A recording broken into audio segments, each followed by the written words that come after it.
seguir en el ámbito de la política. La radio y la televisión, como acabamos de señalar en la previa entrevista con la experta Carolina Ávila, no han jugado un papel fundamental en la primera semana de campaña.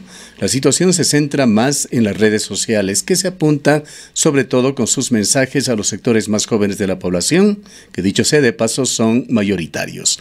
Y entre ellos hay un segmento de voto optativo entre los 16 y 18 años que tienen una conducta aún más particular. Son aproximadamente 600,000 jóvenes que ejercerán el voto facultativo en las elecciones del próximo 24 de marzo. La campaña electoral nace y muere en las redes sociales para estos segmentos de la población.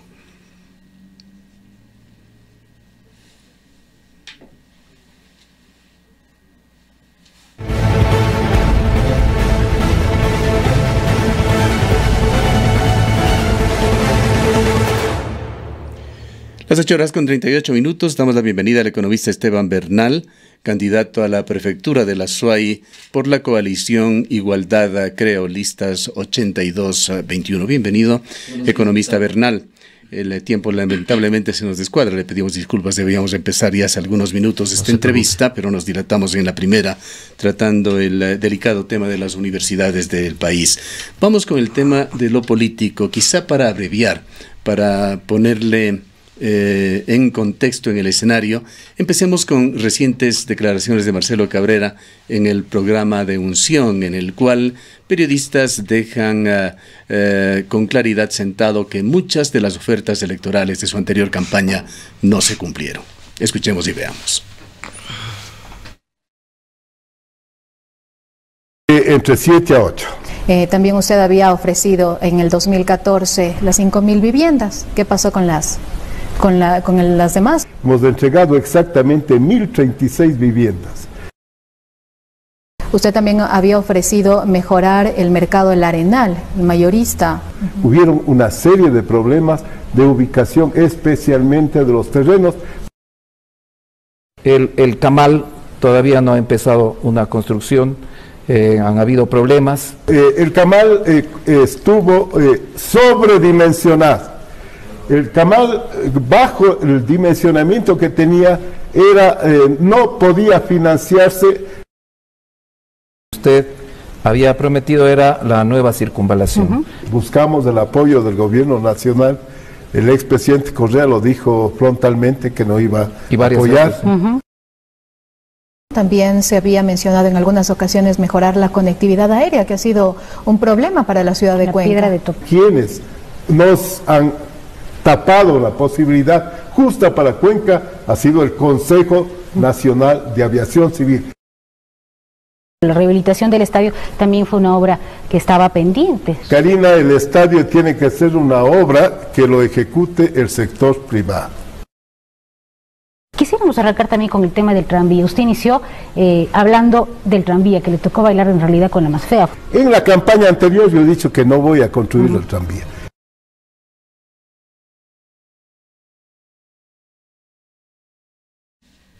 Ofertas de campaña y las redes sociales, el papel que están cumpliendo en esta pieza que acabamos de verla. ¿Por qué?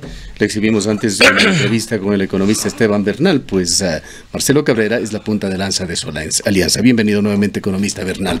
¿Cómo le ha ido en esta primera semana? Buenos días, Gustavo. Yo creo que contento, mejor de lo que esperábamos, una semana de alegría, de lanzamiento de campaña.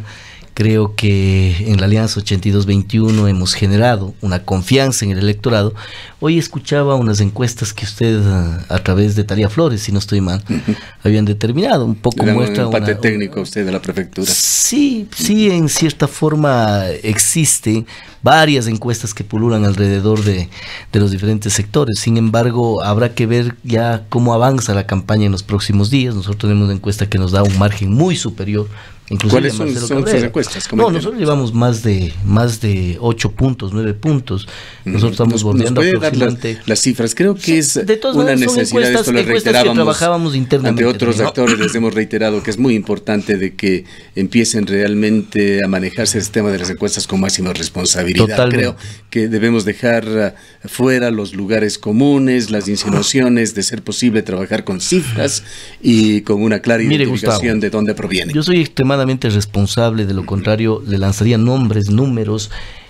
Nosotros tenemos una encuesta para nuestro trabajo interno. Sin embargo, yo me hago alusión a las encuestas que usted ha presentado aquí, que es de opinión pública. Entiendo que pero nos dice que hay otras que señalan otra realidad. Sí, pero por supuesto, entiendo yo que en esta semana saldrán nuevas encuestas a nivel nacional que obviamente marcarán una cierta cercanía con lo que a nosotros nos pasa.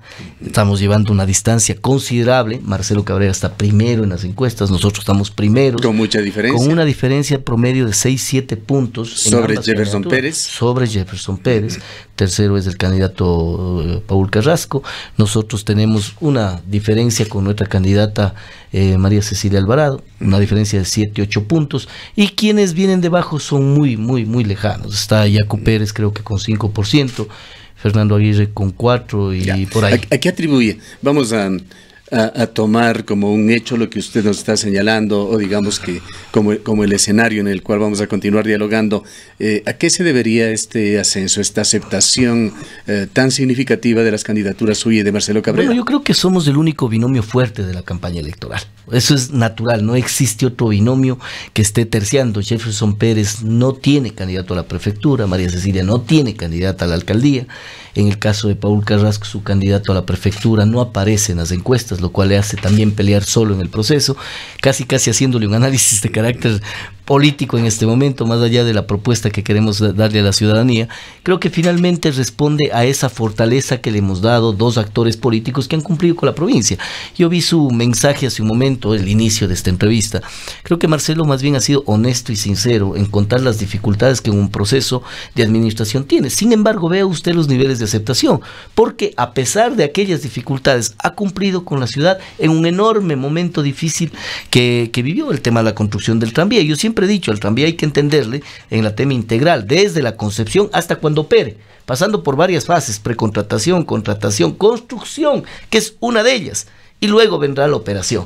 En el caso nuestro creo que se afianza mucho, mi querido Gustavo, que la gente recuerde, estuve en Santa Isabel, estuve en Huasipamba, en un sector lejanísimo de la provincia, y la gente agradecía por la representación en la Asamblea Nacional. Vea usted, parecía que sería un tema muy urbano, y resulta que en los sectores rurales también reconocen la representación que se tuvo. Quisiera tomar el tema del tranvía, que usted lo presenta como una de las cartas fuertes de Marcelo Cabrera que ha cumplido. Este tiene una historia, que, a pesar de todo lo que se ha hablado y se ha dicho, muchos no lo conocen. Marcelo Cabrera propuso originalmente el tranvía, luego de una visita, me parece que fue a la ciudad de Lyon, en Francia, cuando él era alcalde, con sus concejales visitaron y trajo la idea del tranvía. Vino la campaña electoral 2005, 2006, Paul Granda se perfiló como ganador y asumió ese proyecto como suyo y lo presentó también como una oferta de campaña. Llevó adelante este proyecto de una manera muy cuestionable, que aún merece y se lo va a hacer, con análisis de Contraloría y sobre todo con una ejecución extremadamente pobre que tanto daño ha hecho a la ciudad de Cuenca. Marcelo Cabrera tuvo la oportunidad de parar ese proyecto, incluso sugirió durante su campaña de que podría hacerlo. Luego de un viaje a Francia, retornó con la idea de que ese proyecto tenía que continuar y llegarse hasta su final.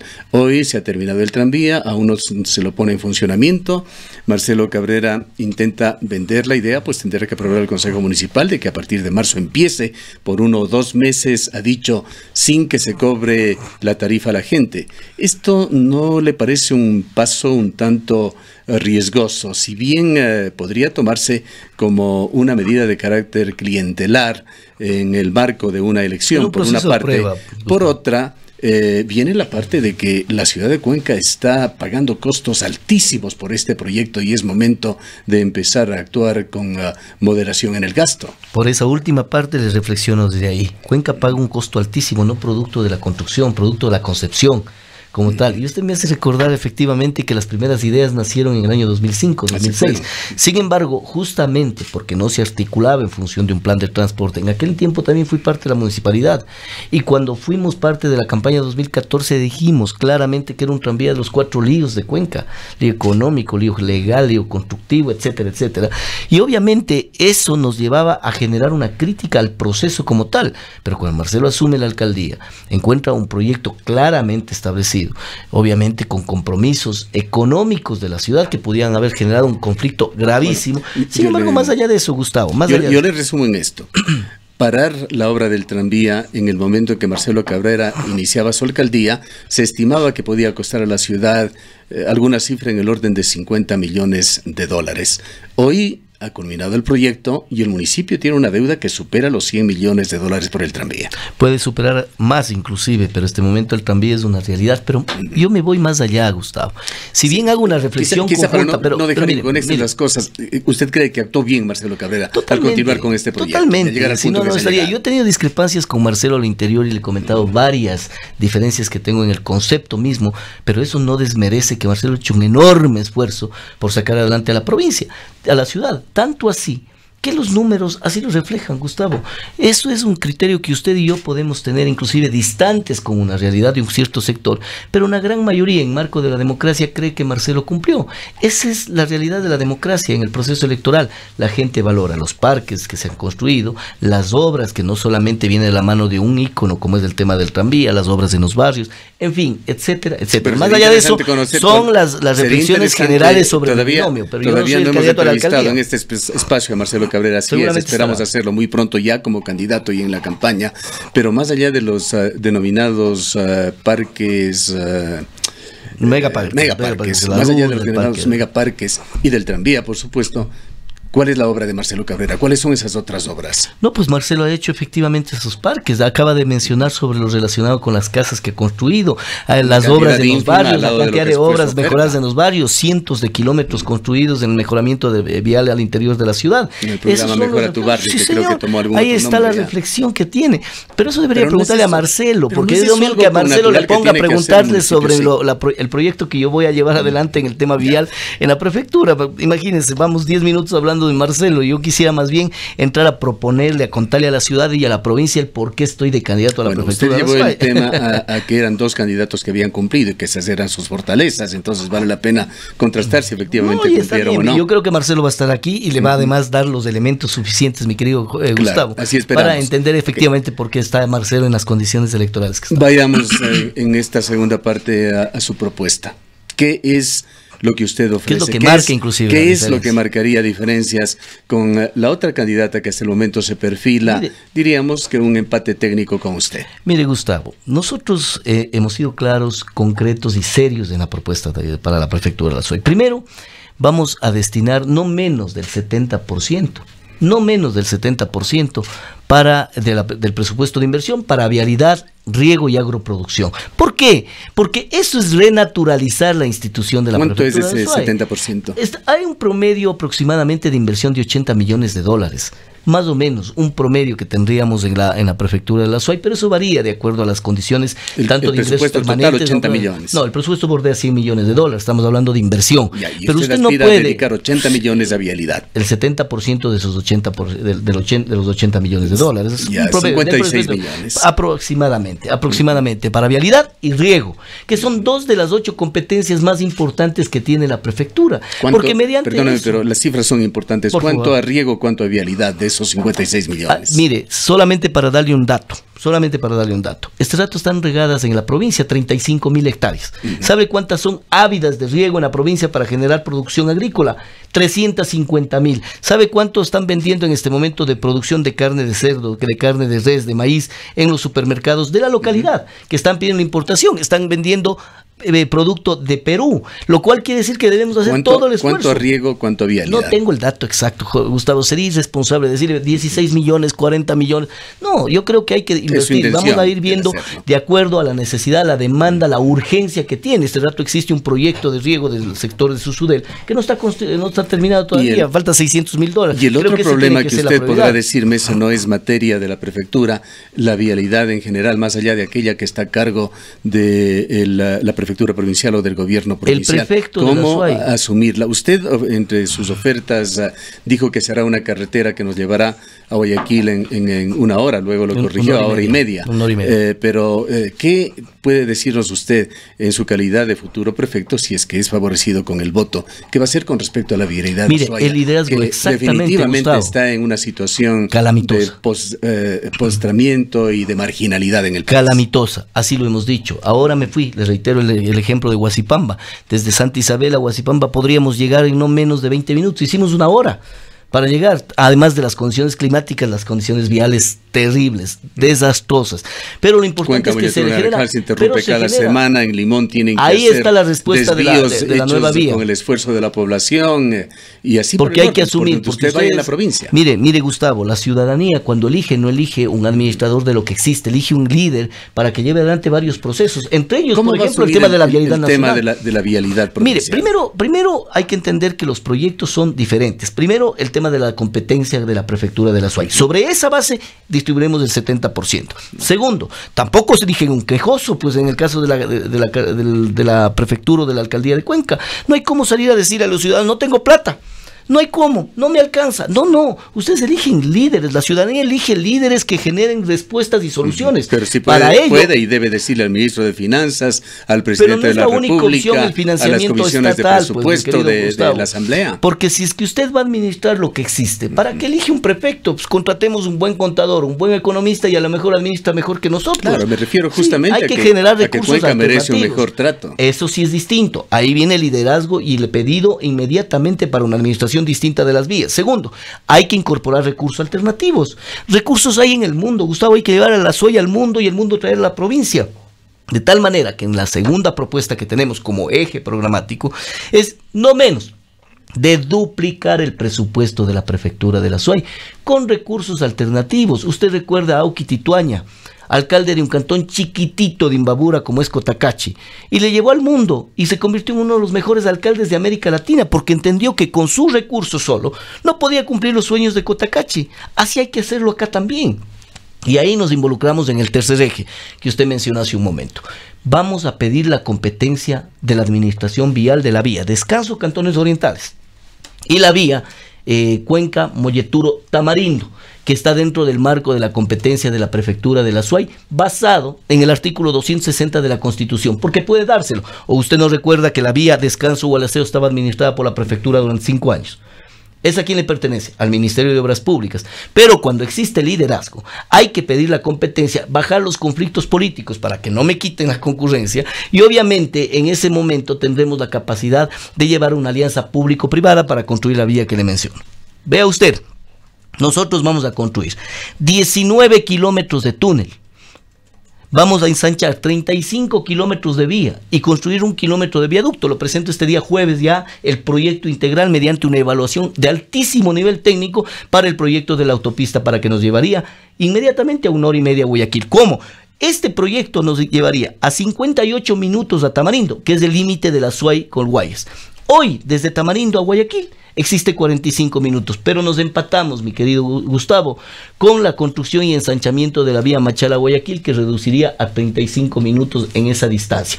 Lo cual quiere decir que es cumplible, el tema de impactos viable. Ecológicos no nos es una hablamos la otra vez, pero no nos ha dado usted luces claras de cómo se asume. Mire, eso, Gustavo, que es un enorme riesgo. ¿Cuál sería la ruta de esta vía? Yo le digo que al revés, es una enorme contribución al mejoramiento de la calidad ambiental de la zona del Cajas, porque además más vamos a precautelar? Que no exista accidentes en la zona alta del Cajas donde que puede contaminar los páramos. ¿Es llevarla por soldados o es no, abrir es por la misma una vía. ruta paralela Más para hacerla de 4 quienes carriles? me han copiado, y ahí sí le digo, ahí sí, quienes me han copiado la propuesta, porque lo ha hecho la candidata que nos sigue y además nos ha hecho Yacu Pérez. En el debate en la Universidad de Cuenca nos dijeron que van a ir por soldados. Usted en soldados sale a Balao en 85 kilómetros, pero de Balao hacia Puerto Inca hay 55 más. Es decir, que lejos de acortar, alargan el camino. Hoy tenemos 110 hacia Puerto Inca este momento. Hoy, yéndose por soldados, llegamos en 140 kilómetros. Entonces no ha servido absolutamente de nada, primera cosa. Segundo,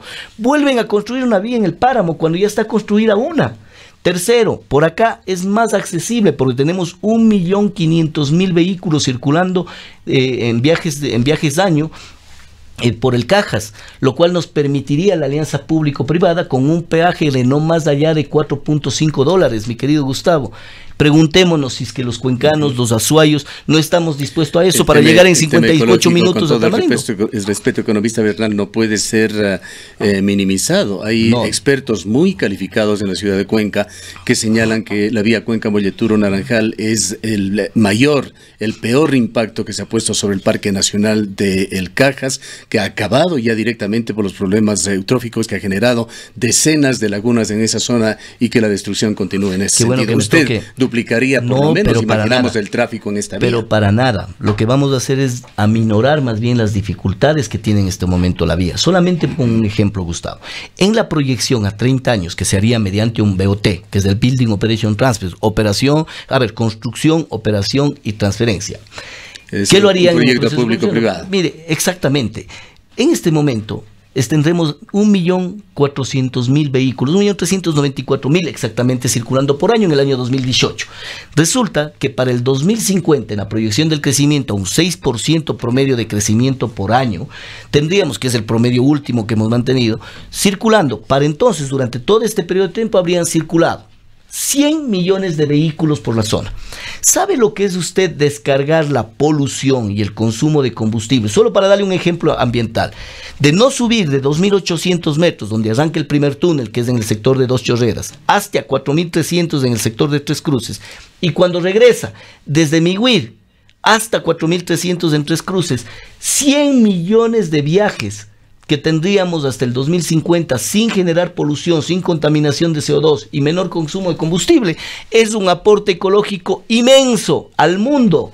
Por eso es que estamos además convencidos que los estudios de ese proyecto de la vía va a ser financiado totalmente con organizaciones internacionales pro ambiente, porque saben la contribución que le estamos dando al país. Vamos a otro tema no tan importante en lo económico, pero sí diríamos con mucho significado. ¿Qué va a hacer usted con respecto a los gastos superfluos que han sido parte del gobierno provincial? Eventos como Hambre Cero, una larga lista de artistas, de personalidades que han llevado a un gasto de varias decenas de miles de dólares, posiblemente centenares de miles de dólares en pago a personalidades en distintos proyectos y programas. El hoy candidato a alcalde Paul Carrasco ha señalado que estas han sido inversiones que han buscado un mejor posicionamiento de la Azuay de Cuenca. Ni de lejos. Yo creo que hemos dicho que en nuestro plan está un Azuay productivo, de inversión eficiente y cero despilfarro, Gustavo.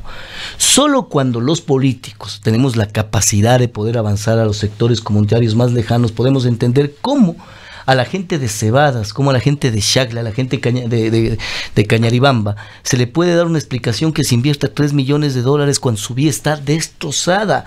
Imposible. Nosotros hemos dicho con claridad absoluta: priorización en el tema vial y agroproducción, cero despilfarro. Ese tipo de proyectos, si es que se lo hace, porque en el marco del dimensionamiento de la cultura cuencana, Azuaya, puede existir una nueva cumbre, pero ni $1 de la prefectura de la Azuaya. Para eso hay que gestionar recursos alternativos, involucrar al gobierno, involucrar a los diferentes niveles de gobierno, involucrar a organizaciones no gubernamentales, países amigos.